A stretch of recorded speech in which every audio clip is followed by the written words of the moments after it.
Por trás da explosão que matou uma pessoa, feriu 5 e sacudiu o conjunto Manuel Julião, existe um mercado clandestino altamente lucrativo na venda de gás inflamável em Rio Branco. Esse comércio ilegal é confirmado nas declarações de uma própria cliente de João Carlos Alencar Batista, que morreu na explosão. Quanto custava um cilindro desse? R$ 120. Ele fazia a troca como? Ele trazia o produto, substituía aqui ou levava o botijão lá? Não, a gente ligava para ele, né? Quando não tinha na Fundação lá, a gente ligava para ele e ele vinha deixar a gente pra gente. Fornecia, ele mesmo vinha fazer a entrega. Ele mesmo trocava, ele mesmo até ensinava a gente como é que tinha que ser. Para entendermos melhor como esse mercado negro funciona e qual o lucro que gera, viemos conversar com quem está no ramo há mais de 20 anos.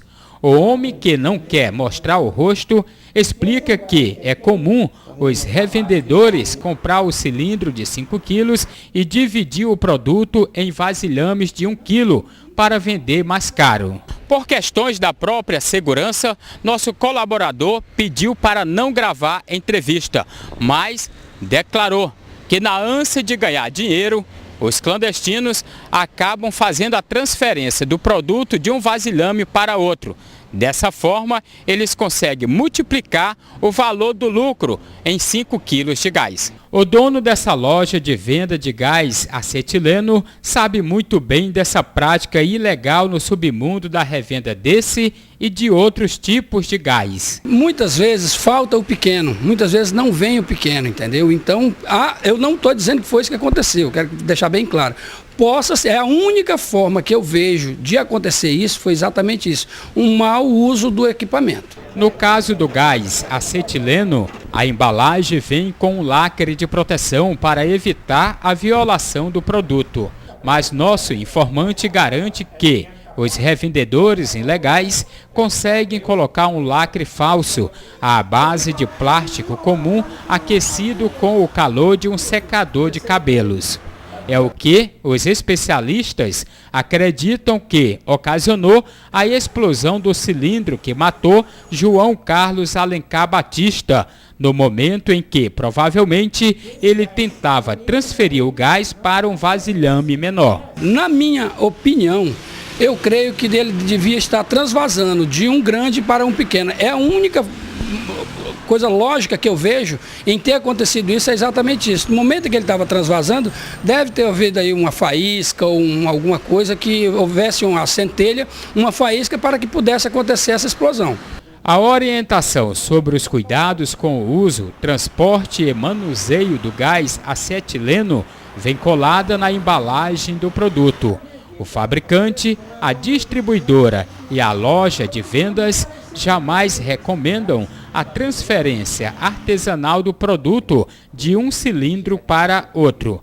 No caso de João Carlos Alencar Batista, uma outra possível irregularidade pode ter favorecido para que ocorresse a tragédia. Outra possibilidade levantada pelo nosso informante é que o vasilhame, igual a este aqui, estivesse com a data de validade vencida. Isso deixaria o cilindro vulnerável para uma explosão. O engenheiro químico Carlos Eduardo Gação explica o que pode acontecer quando um cilindro de embalagem de gás está velho demais. Com o tempo ele pode sofrer processo de corrosão, né, porque é aço normalmente, né, então o aço com o tempo se corrói. Internamente você pode ter nas paredes do cilindro fissuras, né, ao longo do tempo, em que a pressão que ele aguentaria já não é mais a mesma, né, de tempos atrás. Então é possível que a explosão possa ter, isso pode ter contribuído para a explosão. A explosão causada por João Carlos Alencar Batista teve efeito de uma bomba despejada nos bombardeios aéreos na ocupação do Iraque em 2003.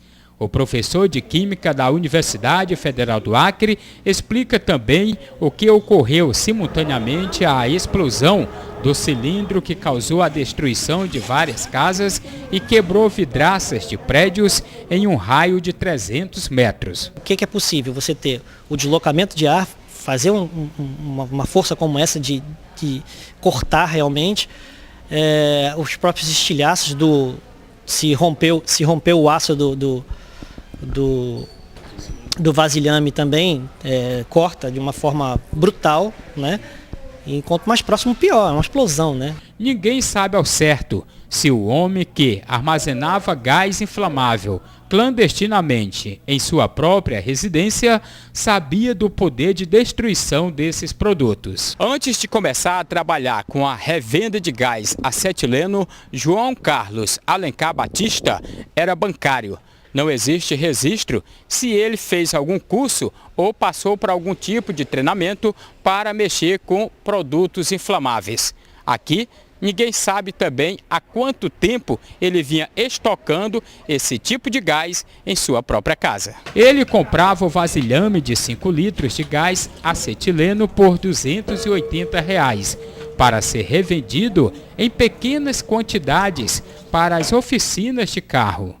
Cada litro saía por R$ 160, lhe garantindo um retorno financeiro de R$ 800, algo em torno de R$ 520 de lucro em apenas um cilindro de 5 litros. O Corpo de Bombeiros, instituição responsável pela vistoria técnica nas lojas de venda de gás inflamável, admite que não tem como combater a clandestinidade se a própria população não ajudar. No que se refere à atividade clandestina, a gente já tem uma certa dificuldade. A gente precisa, nesse caso, do auxílio da população para que a gente possa identificar algum revendedor, algum armazenamento clandestino para que a gente possa atuar nesse sentido. Mas no que se refere às empresas que estão regularizadas, a gente é submetido à nossa fiscalização.